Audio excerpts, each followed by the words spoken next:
You're listening to the No Labels, No Limits podcast with best-selling author Sarah Box, where you get the inside scoop on the steps action takers and decision makers take to align their purpose to their principles and achieve their goals in business and life. We focus on the mantra, no labels, no limits, no excuses. And now, without further ado, please welcome your commanding coach with plenty of chutzpah and heart, Sarah Box. Hi, this is Sarah, your host of the No Labels, No Limits podcast, where we talk with inspiring guests who have challenged their own limiting labels and beliefs to pursue and accomplish their goals at work and at home. And I've noticed that it is super easy to blow past a milestone thinking that we need to keep focused on what's next. I know I'm guilty of doing that more than I'd like to admit. And thankfully, I'm surrounded by others who don't fall prey to that, but instead say, what should we do to celebrate and recognize reaching our 300th episode? So today's podcast is an answer to that question. We are going to speak with 3 different women who are consistently promoting voices in women's leadership in their own ways. We are going to talk about the sting of rejection as a leader and entrepreneur and how we can bounce back and move beyond it. What conversations and trends are taking place in professional circles about promoting the voices of women in leadership and the role of personal or professional growth and encouragement in transformation along the leadership pathway. So our 3 panelists are Stacey Turmel, a technology attorney and legal subject matter expert in website and digital accessibility compliance. Stacey has more than 25 years of regulatory compliance and commercial litigation experience. Nadine Mullings, CEO and founder of Nadine Mullings Marketing Agency and the Women Faith Plus Business Community, and her own podcast of the same name, is another panelist, and Alice Draper, founder of Hustling Writers, a publicity business that makes publicity easy and accessible for underrepresented women and entrepreneurs at all stages of their business. Each of these women have a different take on bringing a voice for women, through women, into whatever arena they are working in. First of all, thanks for joining the podcast today. And I'd like to start by asking you to share a bit more about yourself and specifically why promoting women's voices in leadership is important to you. So why don't you go first, Alice? Yeah, thank you so much for having me here, Sarah. I'm really excited to be here with you guys. So I have a background in journalism, and I kind of naturally gravitated towards the publicity space when I started doing copywriting work with coaches and ended up pitching their stuff, and eventually that evolved into a business. And promoting women's voices in leadership, well, my story is that having publicity in the right places, which was back then writing articles for magazines like HuffPost and Refinery 29, gave me the authority to, one, be a high-level copywriter, and that ended up giving me the authority to be a publicist. And along the way, I kind of realized that these skills are not necessarily packaged as easy, especially in the entrepreneurship space. So like pivoting from journalism to publicity, I realized that a lot of my clients had these ideas that they had to have 100,000 followers, or they had to have had been in business for 5 years, or just some random obscure metrics they had to have met in order to be worthy of pitching themselves, or in order to garner acceptances. And the reality is that you just need a good story. And I've kind of realized that this is the biggest barrier. It's not the stories, it's just the confidence, and it's the grit of kind of getting through those rejections, because the rejections will come. That's part and parcel of the process. And most media is dominated by men. Like, just editors of magazines are pretty much, I think it's like 80-something% men. The books, if you talk to a man, it's probably more likely that he has, I know my partner has mostly read books by men, whereas as women, we read books by both genders most of the time. So I just think that, the more we kind of get women's voices out there, the more we can kind of diversify the messages we're constantly consuming and that inform the way we think and the way we work. Thank you. And Stacey, what about you? Well, Sarah, first of all, I want to say thank you so much for having me here today. I really appreciate this opportunity. You and I have had the opportunity to talk in the past, and I just love your approach to these things. And I think it's just incredibly important. So I appreciate you giving me a stage, if you will, to have this discussion and share, especially with the amazing people that you have here today. My name is Stacey Turmel. I have been an attorney for almost 30 years. It's hard to actually think about that because I remember working for an attorney who had been practicing for 30 years and thinking about how old he must be. So now I'm there, I'm just kind of like, wow, I'm kind of like reframing my perspective on a lot of different things that I thought when I was in my 20s. But anyways, I have, to kind of follow on with what Alice said, I guess I would say that I have tried to create my life to be an interesting story.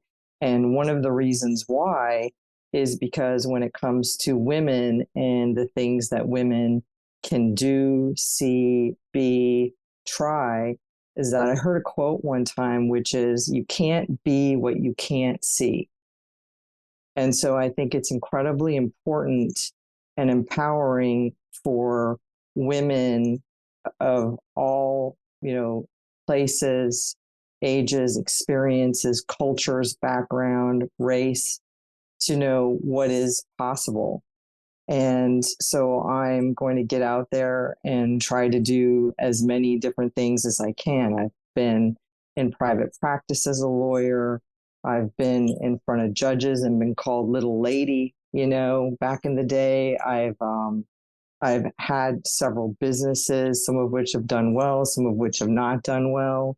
I've been working in leadership roles in higher education, and I've done litigation in commercial areas along with intellectual property. And currently, I am trying my hand at being an in-house counsel for a Fortune 50 super company.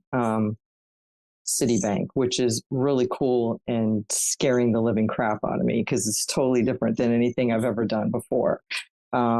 So, I'm trying these things because I want to, it's important to me to have the experiences to be able to share those with other people who might be interested, in order to give them some perspective. And so that's why I think that this particular topic is so incredibly important. Thank you, Stacey. That's interesting that you say that, because I think about when you say you're trying these different things, you're also showing people what's possible in addition to showing yourself that, and then flipping over to you, Alice, which you had commented to me previously about you setting your life up to be location independent while you're doing all of this and helping people have voice, both which show people it's possible. What has been considered the norm doesn't need to be that way, period. It can look a lot of different ways. And Stacey, keep trying on different things. When people say, are you going to quit? And I'm going, why would I do that? Quit what? Like, what am I going to quit? So Nadine, I want to ask you to speak a little bit more specifically about women's voices in leadership. But could you share a little bit about the group that you really focus on helping them raise their voice and get it out, and why you do that? Yeah, definitely. So I love this subject because I think there's power in our voice, right? We're all given these messages to share. And the group that I work with are women of faith in business who are using their public platforms to glorify God in the workplace. So their voices are just as important, and their message that they have is important to share the fact that you don't have to separate your faith and your business. You can actually combine it, which is something unique, especially if people are coming from the corporate background. A lot of times they advise you not to necessarily talk about your faith and your business. So their voices are so important because it's a unique message, allowing people to have the freedom to talk about their faith and their business and why it's important to combine the two. So I just love the fact that, these are powerful voices and powerful messages that need to be said in the marketplace that these women have. Are most of the women their own business owners now, or do they still work within a more formal business structure, corporate or family-owned business? Most of the women own their own business. Some may have a part-time position, but a lot of them are full-time business owners and entrepreneurs. And their message is a faith-based type of message. So it kind of connects with the type of work that they're doing. And following up on that question, is the reason they're their quote unquote own bosses because there wasn't a space for their voice, or just because they didn't feel comfortable? I'm trying to look for some trends or, some thinking about how these particular groups show up. Yeah, definitely. What I've found through interviews on my podcast, it's usually two paths. People that never thought in a million years that they would be entrepreneurs or business owners, and it wasn't really their dream, but they were given this vision and they decided to move forward on this path of entrepreneurship and business ownership. And then there's the other group of people where that's always been their vision and it's always been their dream to be entrepreneurs and business owners. So I find they usually fall in those two buckets. And it depends on, their particular path as to how they end up being an entrepreneur and business owner. So I'm curious what either or both of you have been seeing in trends. We've gone through COVID, or going through, I don't know, it feels to me like the never ending story because it evolves. But more importantly, we've gone through that space in our world now, our collective experience of things being shut down, us being separated from one another and then coming back, different countries in different ways. But I'm wondering during that time, or even before that time, if you have noticed changes in how people approach or think about women, specifically in leadership, how either others do that, so in the corporate setting or whatever, or if you're noticing that with the women you speak with and in your professional circles, if they're taking a different tack, I guess, on their own approach to leadership and their voice in that. So jump right in, either one of you. I don't want to put you on the spot if you don't have a thought about it right off. Well, I'll jump in. Good.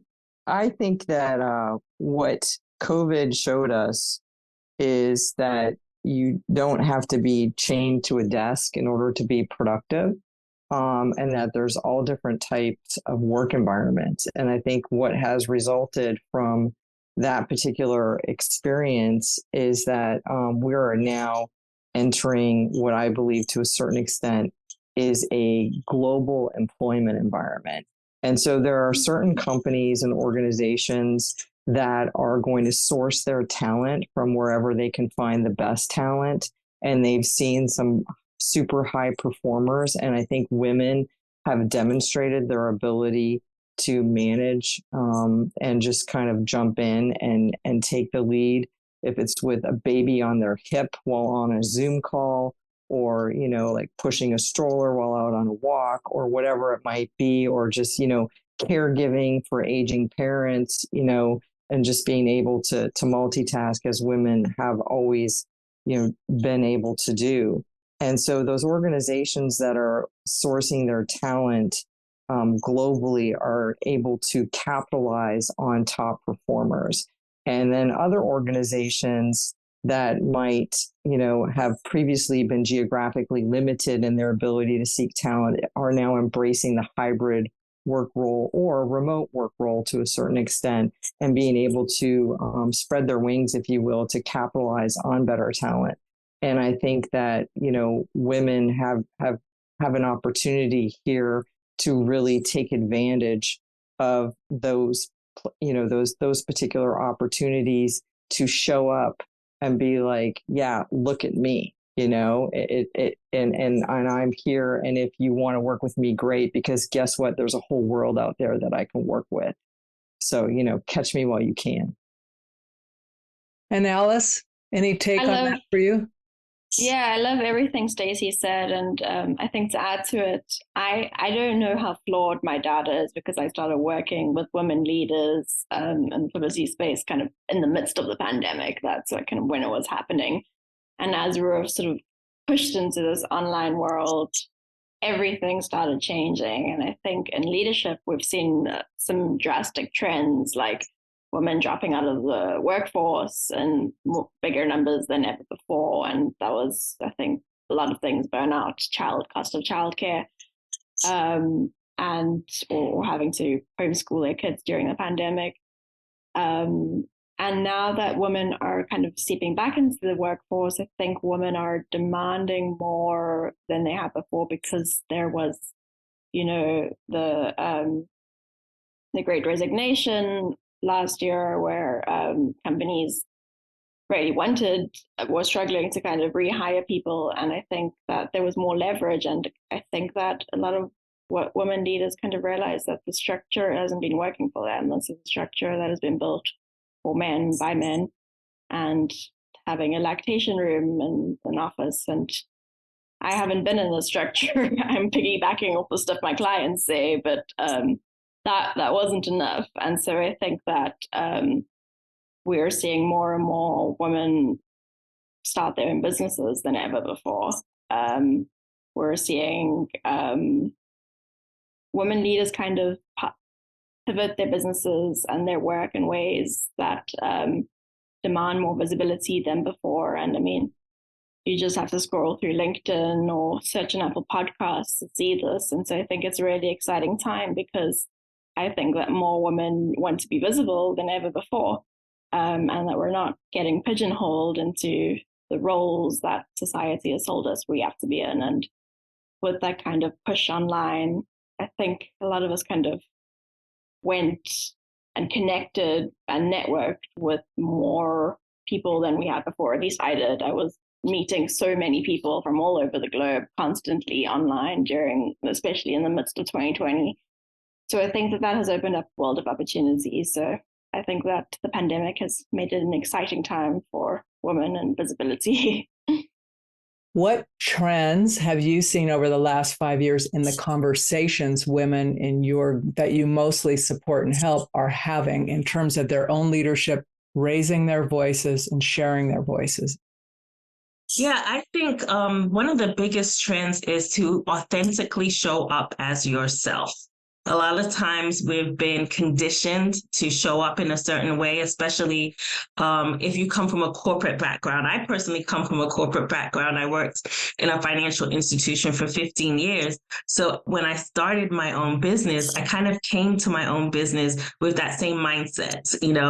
For the first 5 years of my business, I never talked about my faith on my business platform, because I thought that was a no-no and it wasn't the thing to do. And then I came to the realization, wait a second, this is my business. I actually can talk about whatever I want to talk about, including my faith.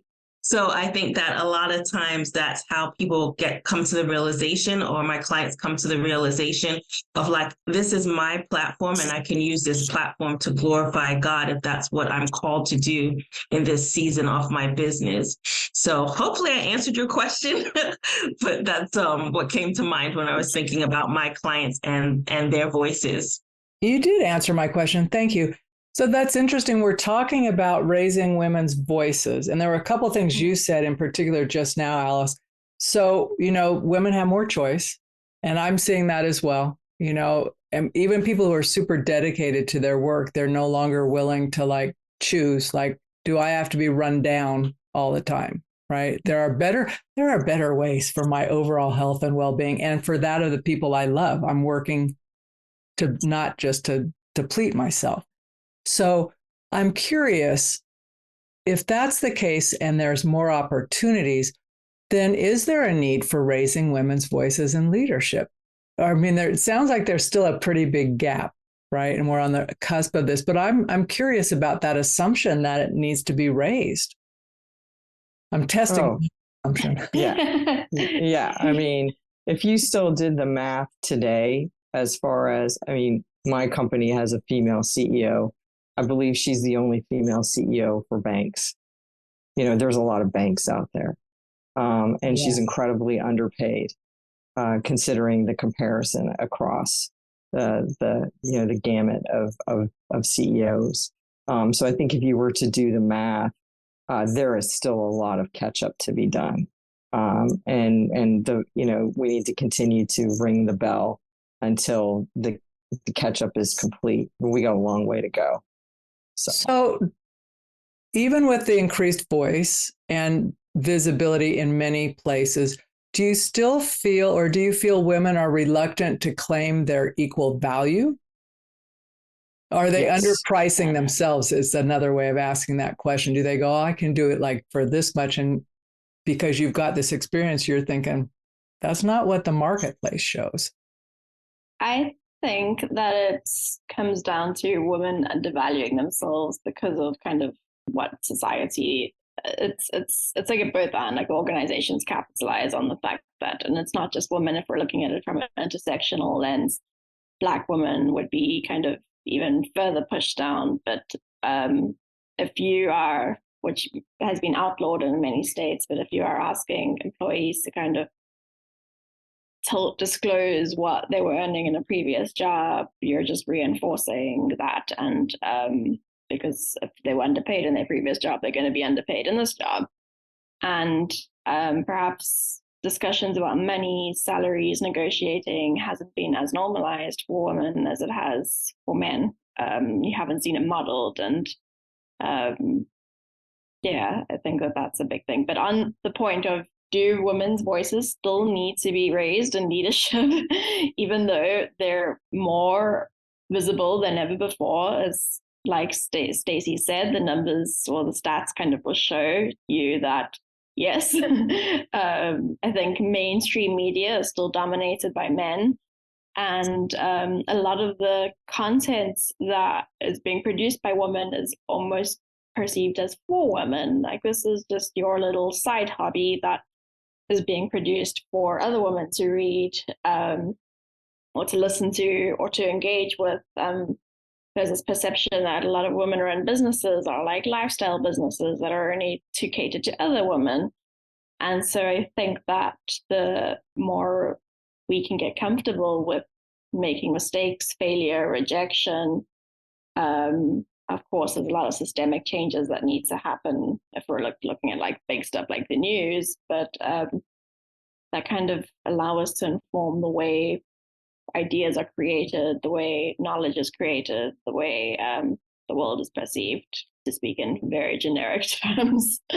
But yes, I think that there's a lot of room for women to still have their voices amplified in the leadership space. I thought I was on track, okay. But, I have been wrong or made assumptions that aren't quite that anymore. So I do appreciate you responding, both of you, to that kind of question in there. But, I'm thinking about, and I was asked, this has been some time ago, if I would take a cut in pay because like our business had shifted. And I thought, no, I'm not going to work any less hard. Yes, the economy's tanking. I'm not in charge of the economy. And no, I won't. And I remember feeling sick to my stomach when I said that, because I thought about it in my head first. I thought, okay, this means you might be leaving. But it also told me something else. It's like, wait a minute, if we're not doing an across the board leadership shared cut, no, I'm not in. And ultimately, I did leave that company.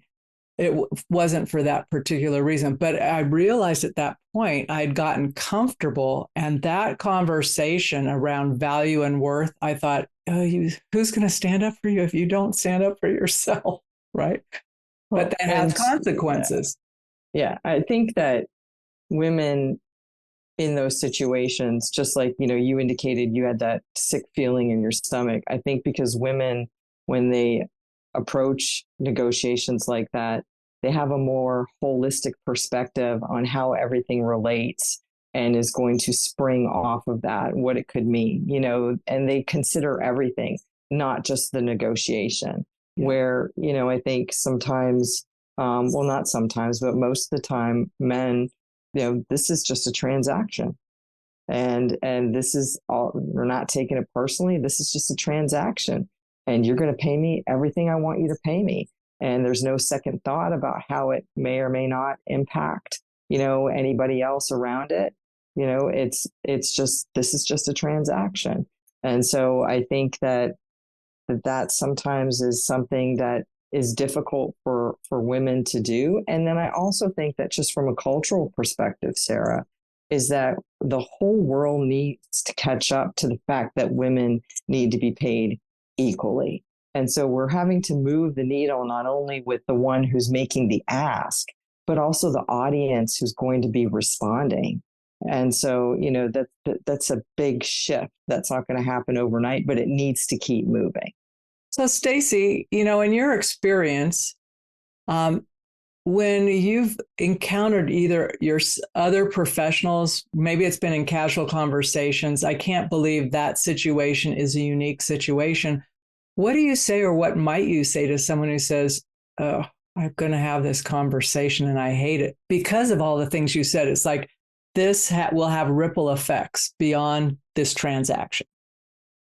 Well, I remember shortly before I was contacted about the role that I'm in now, I was talking to another organization.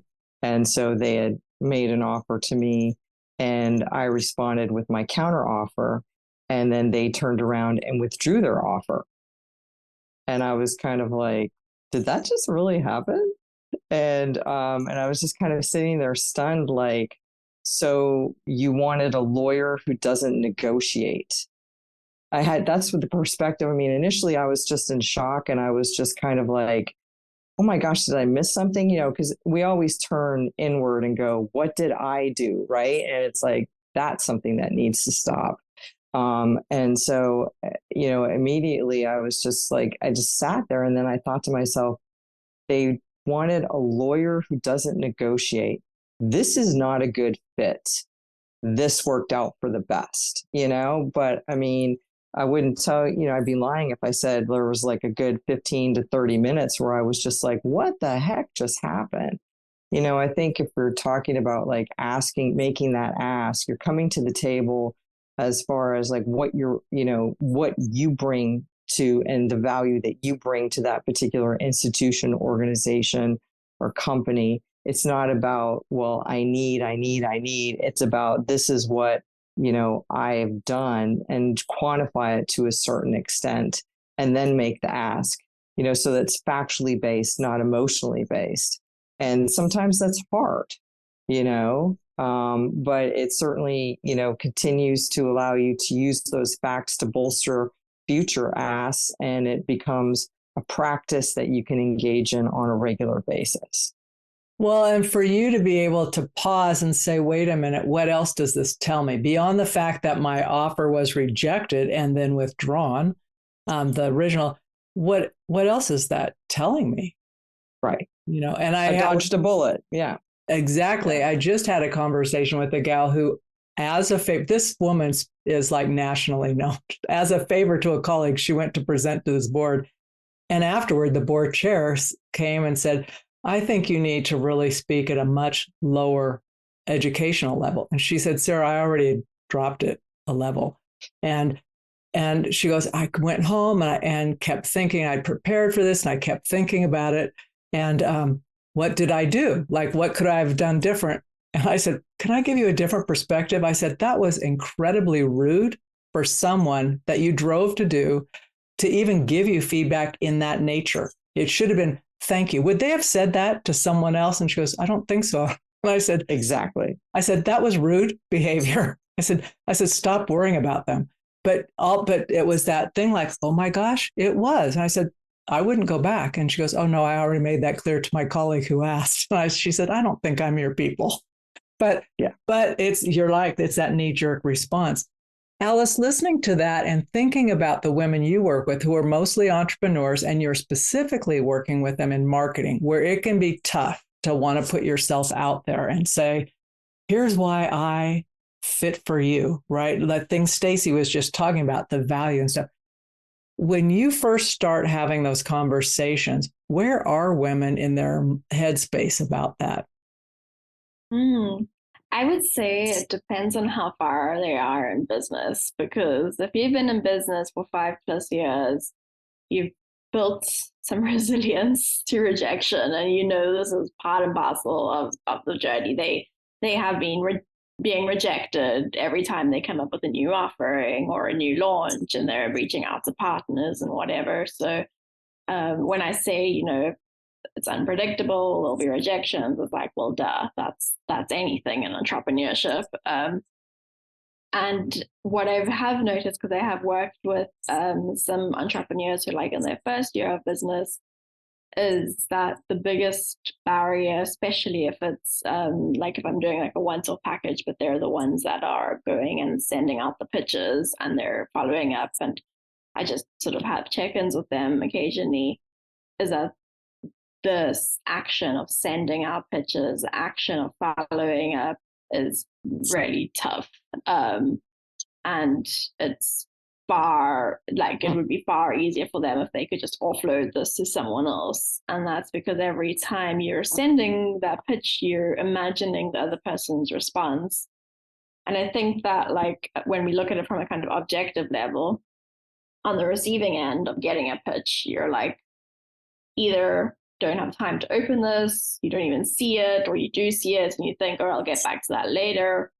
Or you think like, oh, damn, my roster's full, I can't take on any more guests. Or you think like, not the most interesting pitch in the world.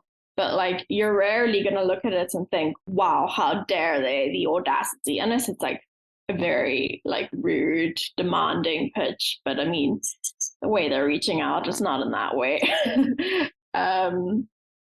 So yeah, I think that's kind of that there is a strong fear of getting rejected, especially in the beginning when it comes to publicity. I know that the fear of rejection kind of sifts through at all stages of business, and it's something we're always working on. I'm working on it now with my new offering. But yeah, I think that in the beginning stages of business, it's definitely the toughest, at least from what I've observed.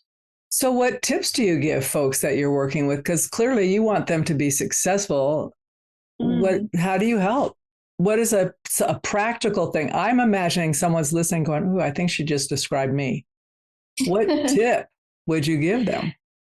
Here's a practical thing that worked really well for me when I was a freelance journalist, pitching to very jaded editors, is I set rejection goals. And that's not my idea.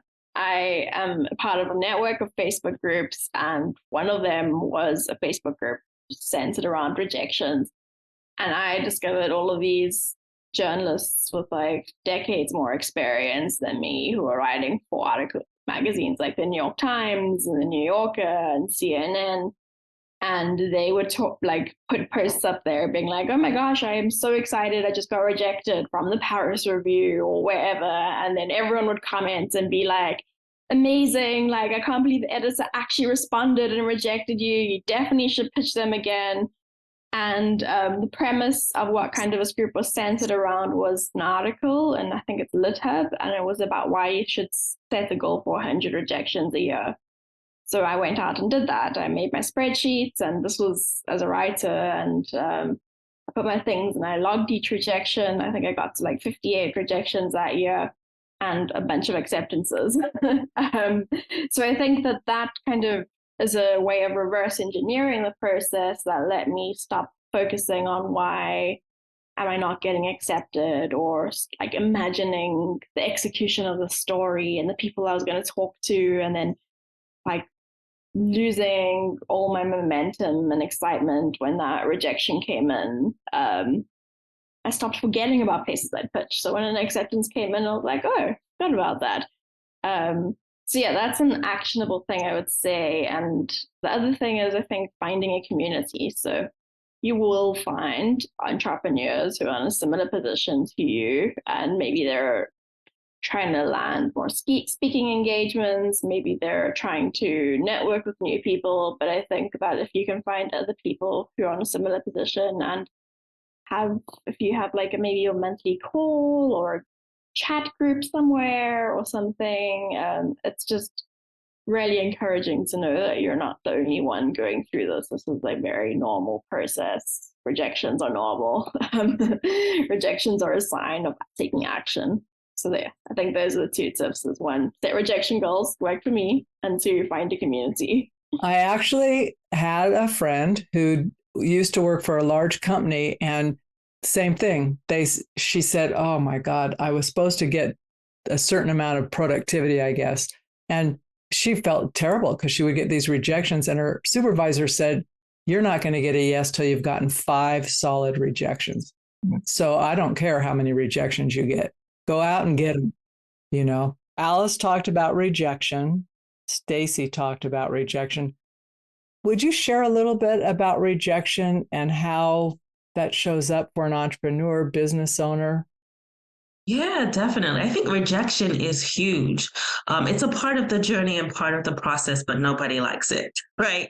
It's what we have to deal with and what we have to encounter it, but nobody generally wakes up and says, I can't wait to be rejected today. I'm so excited for rejection. It kind of hurts. It stings, right? So in the journey, you have to learn that, you focus on the action that you need to take in your business and not the outcome. When we focus on the outcome, then we're more hurt by the rejection. But if you say, okay, I have 5 sales calls to make today, and your focus is on doing the 5 sales calls, but not the outcome of the 5 sales calls, then you continue forward in momentum. So I think the focus in how you deal with rejection, the focus is really not focusing on the outcome of the result of the work that you're doing, but being in action. Because as they say, if you keep getting no's, eventually you're going to get a yes, right? So continue being in action and you will get that yes. And don't focus on the outcome of all the no's that you received before you got the yes. So I would say that is the key thing. And the second key thing when it comes to rejection is learning that there's a lesson in it too, right?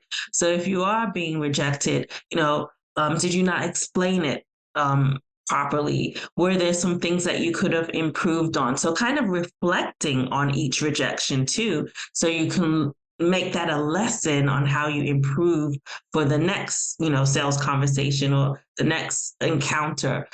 So really looking at rejection as kind of redirection on how you can be better, So it's really about those lessons and not focusing on the outcomes. So another tool in our toolbox of business success. Definitely. Yep. I agree. Yeah. Well, if you don't show up and play, you don't stand any chance of success. You've got to at least get in the sandbox, as we like to say over at Sarah Box. So Nadine, one example from your own life of where you've had to do that. I would say I'm still struggling with that, to be honest. I sometimes don't even like to get into sales conversations because I feel like, rejection might happen, right? So the same advice that I just gave is the advice I give myself on a daily basis. It's you need to be in action. So you have to have these conversations and learn from these conversations and not be so focused on the outcome. So the same thing that I just shared is something that I do on a daily basis. It's like, okay, if you have 5 sales conversations that you need to have today, put a check mark at the end of the day that you had 5 sales conversations. That's awesome and amazing that you were in action. It's not about whether that was converted to business, because then if you focus on just the outcome, you can start to feel dejected. You not only rejected, you start to feel less confident. So you just really have to move forward in action and be confident in the fact that your action will result in something good in the end, even if it's after 100 conversations, right? I think that's very wise, and especially the part about learning something from the conversations. Yeah, definitely. There's always something to learn. And, it's about practicing too. Sometimes you need to practice and you're like, oh, I really said that the wrong way. On the next call, I'm going to change this. So you're practicing as you get all these rejections so then you can get better and better at it. Practice, practice, practice. Thank you for that. So let's talk about, from your experience and how you help women, what are some of the limits or barriers women particularly face when it comes to sharing their voice? Yeah, I think one of the biggest limits or barriers is confidence. I find that a lot of times women are not as confident as their male counterpart when it comes to sharing their voice. A lot of times we've been taught to be submissive or not be loud, especially different cultures. So because you grow up in a society that tells you as a woman not to be so aggressive or not to be so loud or to be submissive or be a lady, we have all those thoughts in our mind that we're not as confident to show up with our voice powerfully in the marketplace. So I think that can limit us to how we show up and how we use our voice, or even how visible that we tend to be. That confidence level, I feel, I see in myself and sometimes in my clients as being a woman, that you can really struggle with that when it comes to sharing your voice.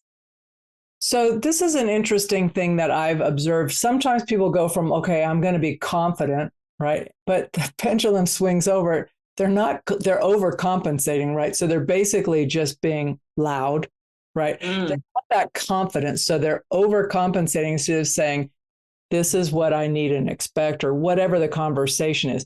So do you notice that, like, is that a natural thing where we kind of have the pendulum has to go that way before we find our own balance, or why is that? I haven't found that the overly confident and loud woman is out there as much as the one that's afraid to share her voice and afraid to be visible. So I wouldn't say that the pendulum may swing in the opposite direction, but I'll say 90% is in the direction of she's not confidently sharing her voice. There may be 10% and she's loud and it's too much. But I think more people that I know are struggling with not sharing, not being confident, and being in that space, and shifting slightly to the left or slightly to the right to start getting the confidence enough to be visible, but never all the way to the left or right where they're now loud and obnoxious and too confident. So I would say no, 90% is in that level of not confident enough.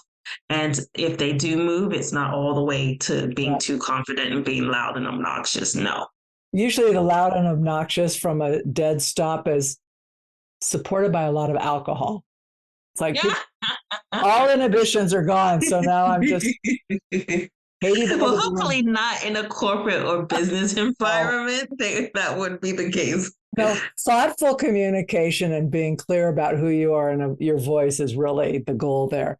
So when you talk about the corporate environment and people maybe not feeling comfortable, I'm wondering in what other areas, all of you, this is a question for all of you, you see women dimming or keeping their voices less forthright or powerful for whether it's faith or another topic, like they're just not as comfortable being out front on it. Or is there any particular area any of you have seen or talked to other folks about that you're seeing that reluctance necessarily? I'd say what I've noticed amongst my clients is, and it's the big advice that you get in business, so one of the ones that's hardest to do is to niche down.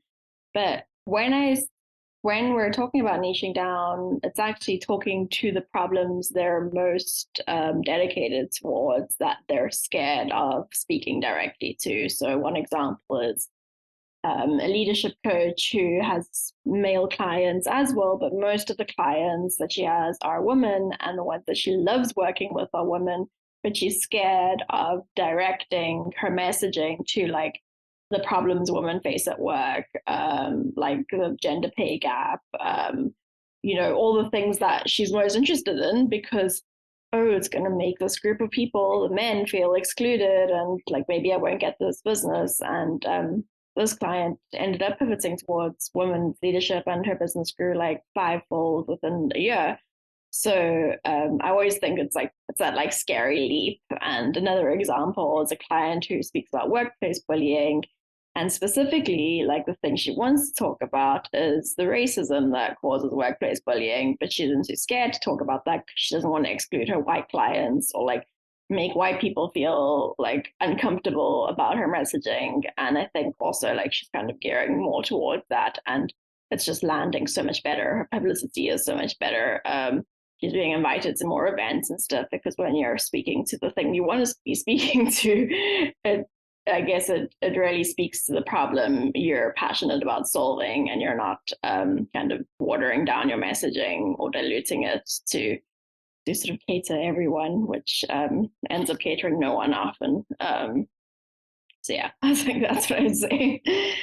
And Stacey, you've got a pulse on this in the corporate world, because you see a lot of, well, you're in the corporate world and have been. So you see a number of different places that this may occur. Can you share any about that?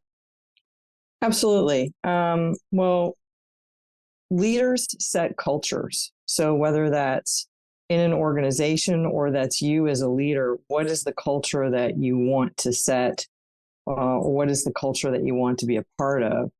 Organizational culture is something that is free to create, and can, save a company millions, billions of dollars by providing a place that is not dictated by money to a certain extent. I'm just right now just referring to culture. So when an organization establishes a culture that encourages productive and respectful debate on subjects that can be considered dicey or touchy or things like that, and they do it in such a way that it's encouraged in a positive manner and not just let to run amok, then those are structured methodologies that can be implemented and can actually result in successful outcomes. In addition, when you show up small in the world, you're serving nobody. I mean, at the end of the day, if you have a voice and you want to speak about something, certainly take the pulse of what's going on around you and see if you can figure out a way to start moving the needle. Sometimes we have to meet people where they're at, and they might not necessarily be, where we want them to be. Sometimes we have to move 90% to get them to do 10, and then continuing to move that forward. So I think that it's incredibly important, but it is possible, and it's something that I'm experiencing right now, which I think is wonderful. It's not always going to be perfect, but it's just important to define, how it can be done, because I think that that's what's really going to, move an organization forward and empower those groups so that they do feel heard. So how do you do that without, I understand what you're saying is necessary, but how do you do that so it doesn't become just a token activity? Like, we did this group and people talk about this and check that box. Now you've been heard.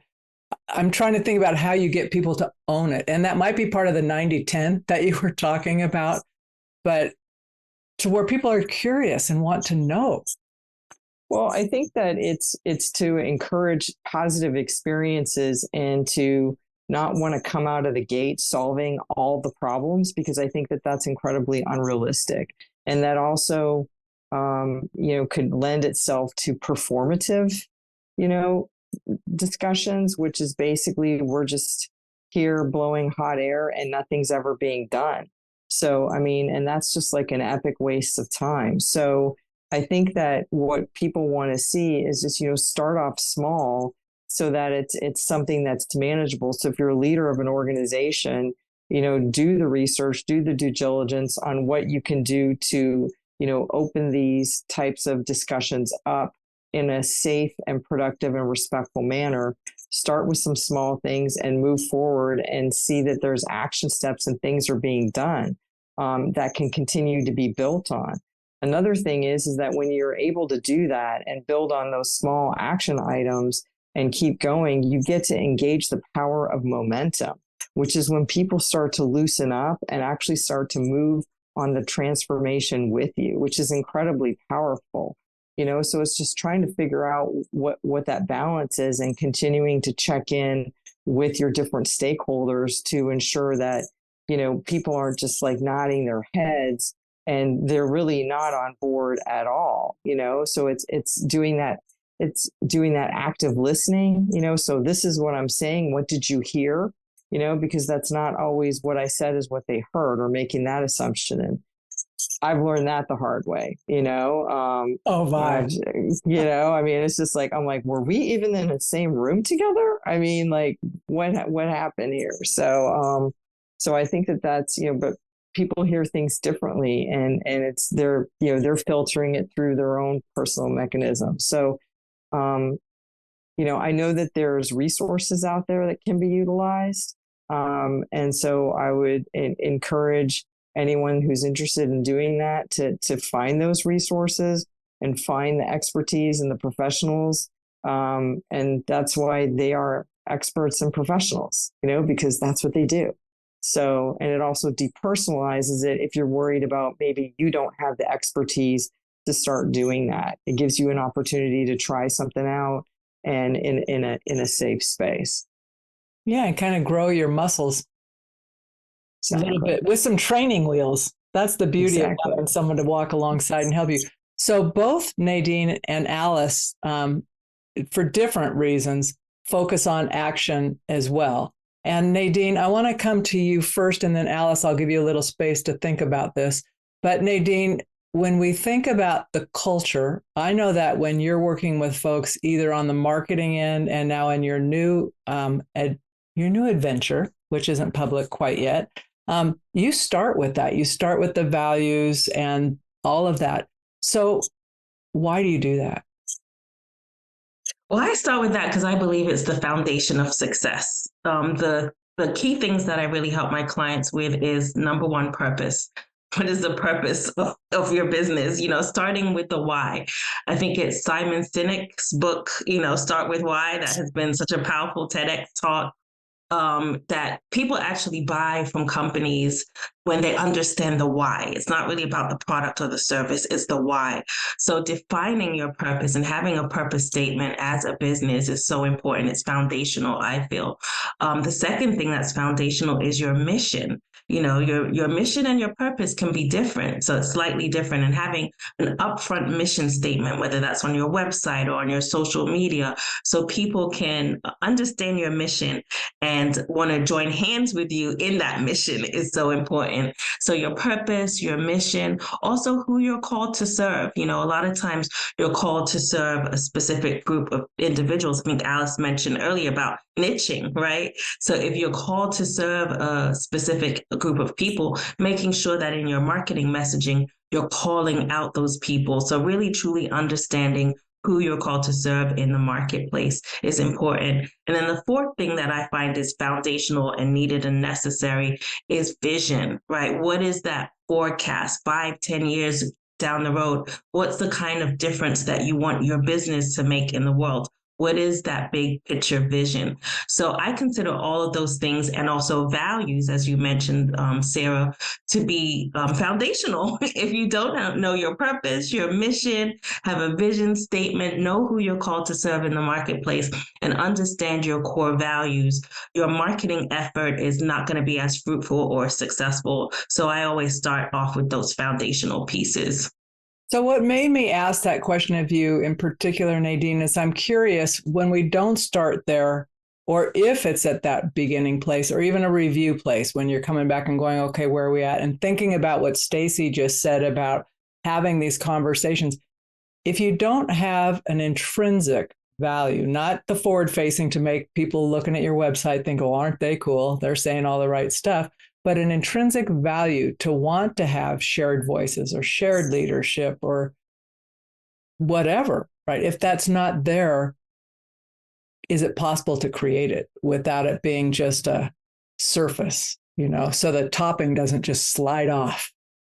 Yeah, I think it is there even if you don't articulate it, right? It's almost like your reputation. It's like when you walk in the room, people, when you leave the room, you have a reputation, what people say about you. So you're kind of showcasing your values and your mission in a way without necessarily stating it. People kind of get a vibe or a feel of what it is. But when you're crystal clear and you're showing up and articulating it, that's when people can connect with you even better. And that's why I say that's what makes you most successful marketing wise.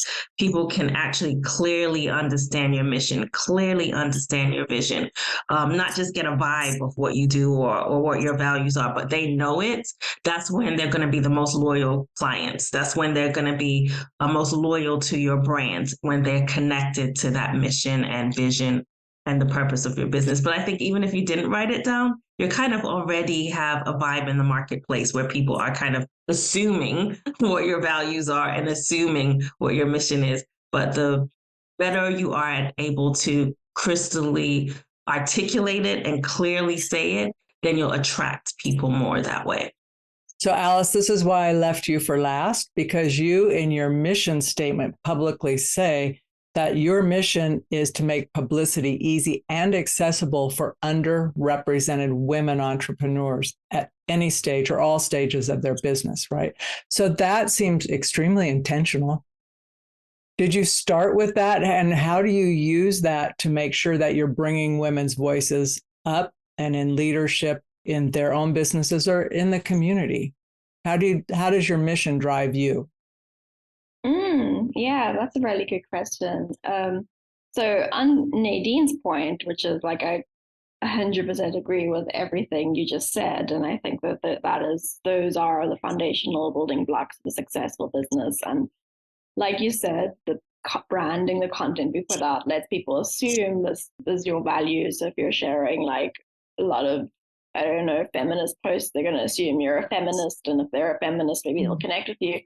But if you can't describe what your mission is and what you're doing in a way that a 5-year-old can't understand, then maybe it needs to be simplified a little bit more. So onto my mission, I didn't have it articulated that well in the beginning of my business. I of course knew, I loved working with women entrepreneurs. I loved working in the personal development space. And so I kind of went into this coaching space first as a copywriter and then as a publicist. But on the side, I was also growing an Instagram platform where I was talking to South African freelancers. I'm South African, and I studied in journalism school, and I chose to kind of build out my career online because I thought there was a lot more potential there, and the job market in South Africa is not great. So I kind of had this drive to share a lot of the resources and knowledge that I was getting with other freelancers. And a lot of that was publicity, it was pitching, how to pitch yourself. Like, you can pitch yourself anywhere. Like, these are the pitches that I use to get into Refinery 29 or the Huffington Post or whatever. And so when I kind of got down to clarifying my message for my business, I realized there are like these two components, and I think they were completely unrelated. I thought, like, I hosted twice with a fellow South African entrepreneur, hosted writing workshops, and we kind of had that mission separately to kind of help people amplify their publicity, get themselves published, build their brands so that they can make money off of this. And then my work with coaches. And when I sat down to write this mission, I was like, actually, the two can very much come together. And while my retainer clients are at a higher stage of their business, I will be having other resources, trainings to teach people to do this themselves, free resources that really include people at all stages of their business, because I don't think it's reserved to people who can pay a company to do this for them every week. I think that all of us can learn how to pitch ourselves and get published. So yeah, it kind of just evolved. We can all have a bigger voice in how we show up and represent ourselves is what I'm taking from that, Alice.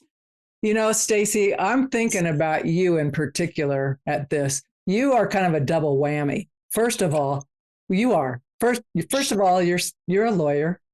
Puts people a little bit back on their heels. They're going, oh man, I got to watch out for her. She's smart, right? Assumptions. It's all assumptions. And I will say, from talking to Stacey before and interviewing before, she is really smart. She's really nice. So that's one thing. But you're also a woman, and you also are not shy about sharing what you think. In your opinion, I mean, you're tactful, and you can choose not to be, should you not want to be, I know. But what I'm curious about is if you have come to places where just that perception about your power, quote unquote power, and a stand along side by side colleague who isn't you, a male, let's say, if there has been pushback because you are uniquely you. And I'm not sure I'm asking that clearly, but I'm thinking about in what situations has your voice in the past, has someone tried to silence your voice, and how, or make it less important, and how? Oh, I mean, I totally understand exactly what you're asking. And to answer your question, yes. And it's happened for a host of different reasons. It happened when I was as a younger attorney, because my attitude was, I'm a lawyer, you need to listen to me, I'm in charge, and I didn't know any better. And so I just wanted to be the loudest, strongest voice in the room. And I was going to, in any situation, just go down swinging. I mean, whatever I needed to do. And then when I had the opportunity to work in higher education, and I was in a professional role and dealing with faculty who are basically, lifetime employees for the most part, in their particular role, I had to learn how to lead with absolutely no authority. And that was an incredible learning experience on many different fronts. One was, for instance, just trying to get buy-in and and how to get buy-in. And so what I learned was, instead of just telling people what should be done, which, when you think about it, just in an isolated environment, when you tell somebody what to do, their initial reaction is arms crossed.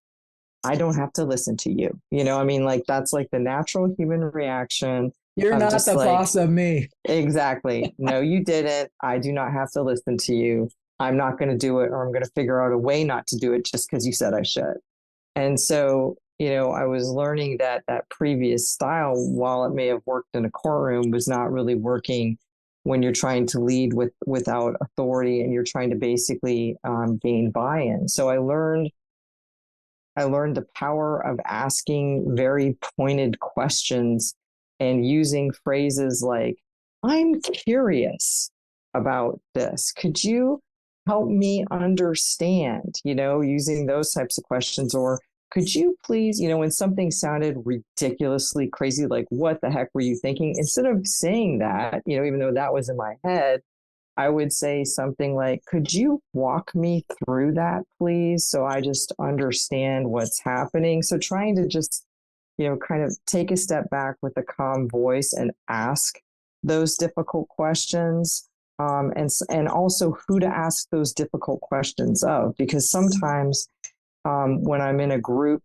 that is not wanting to be led, and does not want to perform whatsoever, and thinks that they know better than me, but based on my conversations with leadership, I know that they're wrong.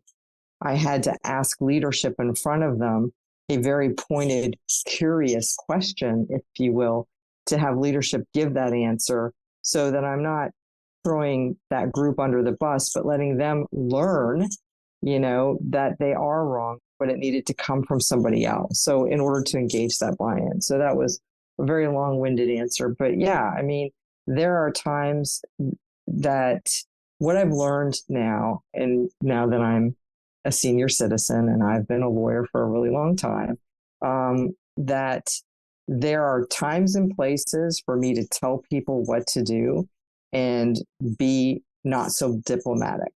And then there are times and places, depending on what the outcome is and the particular situation, where I need to ask those powerful questions to leverage that buy-in and try to start moving to get some momentum and traction to move towards transformation for whatever the goal is that we're trying to achieve. So, but wouldn't be my first rodeo in that one, Sarah. Just thinking about how decades you get more and more experience, some positive and some instructive. I feel like I'm living my life backwards, honestly. You know, I mean, when I look back at just kind of like some of the things that I really wish that I would have paid attention to, and I'm just like, oh, now I see how that didn't really work out so well. You know? So. Life's funny that way. Okay, so I want to open it up to see if any of you have questions for one another, because you're basically meeting each other for the first time. I have the privilege of knowing you individually. So knowing a little bit about each other, are you curious? Do you have a question you'd like to ask? Nadine, are you nodding there? I know everyone always says we can tell what you're saying by your facial expressions Don't and your play movement. poker. I can't help myself, right? My facial expressions give it away, and my movement give it away. Well, thank goodness. Yeah. Well, I was definitely curious about Alice. One of the things that I'm pivoting to, I haven't publicly announced it yet, but Sarah kind of mentioned it a little bit, is working with specific groups of women of faith in business. And one of those groups is actually podcast hosts. So when I saw your profile on LinkedIn, I saw that you assist individuals with getting on podcasts, was one of the services that you offer. So I was curious as to how you see podcast interviews and being on podcasts really shifting and taking away from traditional PR, because I've heard that conversation a lot of times where, you know, like traditional media nowadays is not as effective as like being on a podcast that has a lot of followers that are niched for your audience. So I kind of just was curious as to what your thought process is in regards to podcast guesting, and that being a new, not really new, but an initiative that a lot of people are using right now for PR. I love this question. I had a podcast guest interview, I think a week or two ago, with Leslie Seymour from Reinvent Yourself. And she used to be the editor-in-chief of, I think, Marie Claire More magazine. And she has a long history in the magazine space. And she runs her own business she's been running for the last couple of years called Coffee Club. And she said something to me that like made my kind of wheels spin in my brain, where I was telling her my story. And she said, I think podcasts are the new magazines. She's like, I talk to so many entrepreneurs now, and like, or so many women now, and like, what music do you listen to? And they're like, I don't really listen to music that much because I'm listening to podcasts. And she was like, I am subscribed to one magazine, The New Yorker, and the rest of my time I'm listening to podcasts. And I think that kind of points to, you know, the traditional media and this form of print is dying. And my background isn't just podcast publicity, it's also publication publicity. And my clients have found like, yes, maybe there's a viral story that, you know, I've had a couple of clients' essays on like how posts go viral. But for the most part, publication publicity is nothing more than that logo of authority on their websites or on their LinkedIn or whatever. Whereas podcasting is a lead magnet, bringing in sales. They have people coming to them and saying, hey, can I work with you? I heard you on Find Your Dream Job or whatever the podcast was. So I think that in the attention economy, what I think podcast has that other media platforms don't have is the fact that you can multitask and listen. So you can drive your car and you can be listening to podcasts. You can be washing the dishes and listening to podcasts. I do admin tasks and I listen to podcasts. If I'm filling in a spreadsheet, I can listen to podcasts. And even though information is fighting for our attention constantly, we don't have to commit to it like we would with a webinar or reading a long LinkedIn post or reading someone's article. And that, and I think like the trust that you get when you're listening in on a conversation is far more intimate than other forms of marketing. And I think NPR did a study that showed that 75% of their listeners click on this, like click on to find out more about their sponsored ads, which is a crazy statistic. Like to think that like 3/4 of the audience are going and clicking into BetterHelp, whatever it is, like even if they're not purchasing, they went and found it. So yeah, I think that podcasting is an exciting space to be in. I think it's fast growing and ever evolving, but I definitely think it is the future of media, and I think we'll see more and more PR shifting from traditional PR to podcasting and whatever else is upcoming. I don't know. Maybe it'll be some sort of AI focused media soon. Other questions, you guys? So I'm curious, within the corporate structure in particular, do you expect, are you seeing it either from your businesses, all three of you, or personal experiences, that within that structure, the corporations are also seeing podcasting as an investment? So actually an expense, a cost center within their business that's worth investing in, for them hosting their own podcast, in addition to, advertising on other people's. What are you seeing in that? I would absolutely say yes on that question. I logged on to my credit union website and it said, listen to our podcast episode. I'm like, okay, so the credit union's doing podcasts now. It's like, I think a lot of industries and businesses are realizing that how powerful podcasting can be. Kind of like Alex said, it makes it more personal. You're hearing the person's voice. It's a conversation, and people trust that, and especially if it's a consistent podcast, you're building a relationship as they listen to your episodes weekly or monthly. You're building up that relationship. You're building up that trust. And as we all know, people that know, like, and trust you are more likely to buy from you. So podcast, I think, is a great vehicle to build that know, like, and trust, and to also nurture an audience of potential clients. So you're seeing it in all different types of industries. Like I said, I was quite surprised to see when I logged on my credit union website that they now have a podcast. That was actually probably a year or so ago that they started it, but I thought it was quite interesting. So I think— Who was doing the podcast, Nadine? Was it a man or a woman? Oh, well, it was, I think, their marketing director for the credit union. So the host of it was the credit union's marketing director, who happened to be a woman. And so she had different topics each week or month, however often it came out. So I think a lot of industries are realizing how powerful that platform can be. And it's definitely shifting. And it's so easy, too. It's not a difficult thing to publish or produce as a company in any industry. So I would say, people are definitely realizing potential of it. So this goes back to our previous discussion, though, about whose voices are out there. When you're talking about how in certain industries specifically, right, you may have people will want to listen. A guy might want to listen to a guy versus a woman expert in something. I've got an upcoming podcast guest who does financial planning. I mean, she's amazing and she's funny.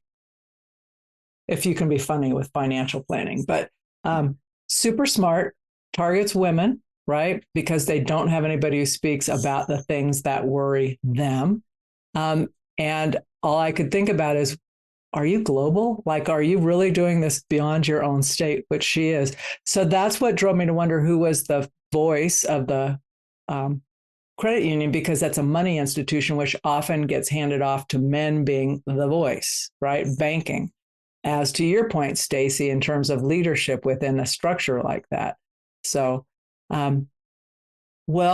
experts, I want to ask if there's anything you want to say, final parting words that you'd like to share with our audience as they're listening to you speak about different instances of women's voices in leadership, women's voices, period, and getting out there. Final comments, and I'll go from Alice to Stacey to you, Nadine.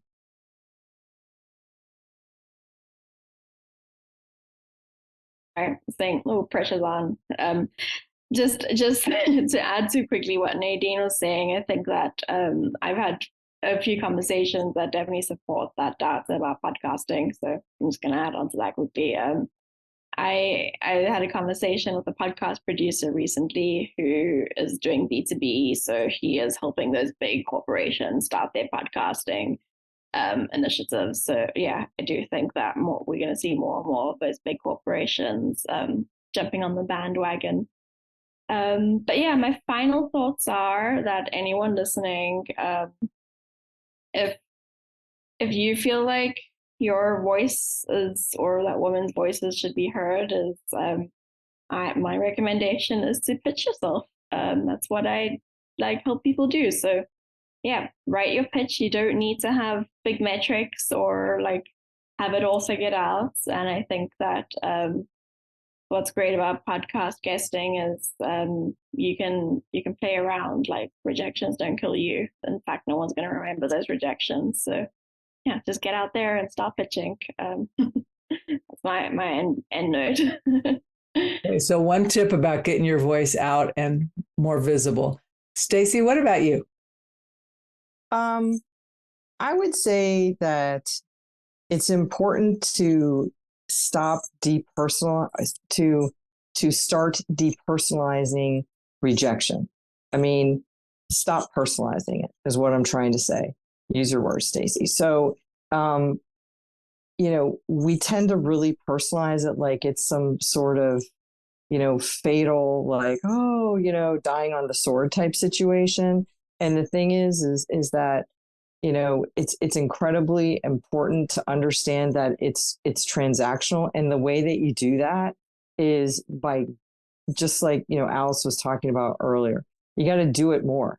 You got to get rejected more, because the more you get rejected, then you stop personalizing that what you're trying to see is like some potential failure, which it's not. I mean, it's a great learning opportunity. If you want to learn how to run better, you run more. If you want to learn how to get better at, handling rejection, get rejected more, and just look at it as basically learning a skill, because nobody else is personalizing it. You can tell the difference between the two. And I think that's incredibly important in order to just kind of get out of our own way and move things forward. Thank you. More rejection. That's what I say. Counterintuitive, but powerful. And Nadine, bring it on home. I guess my final thoughts would be just to embrace the power of your voice. We've all been given messages, I believe, that can impact and influence and inspire other people. So embrace that. Embrace the power of your voice. Embrace the unique message that you've been given. And don't be afraid to show up and be visible on whatever platform, whether that's a blog, whether that's a podcast, whether it's your website, whether it's a social media post.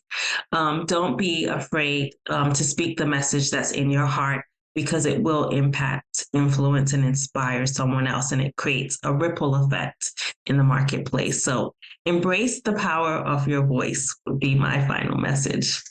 Well, thank you, one and all. And for folks who are listening and going, yeah, how do I connect with these gals? It'll be in the show notes. We've got all the info for you. Just check on the I want to know more button. It's all going to be in there. And reach out to them. They're really fun. They're really smart. And you will learn a lot. And for those who have, Nadine and Stacey also have previous podcast episodes in our community. So we'll put those links in. Alice is a soon-to-be podcast interview. We're going to go into depth with her. So we'll have her information as well. So go back and check them out. And thank you for joining us on the No Labels, No Limits podcast. Congratulations on your 300th episode of the podcast. That is so amazing. You've been listening to the No Labels, No Limits podcast with best-selling author, change agent, and strategic vision coach, Sarah Box. You can grab the show notes and find out how to work with Sarah at sarahbox.com/No Labels, No Limits podcast. We'd love this podcast to reach as many people as possible. So please remember to rate, leave a 5-star review, and share the podcast with someone you think would get value from this conversation. Until next time, keep taking those daily action steps to align your purpose to your principles and achieve your goals in business and life.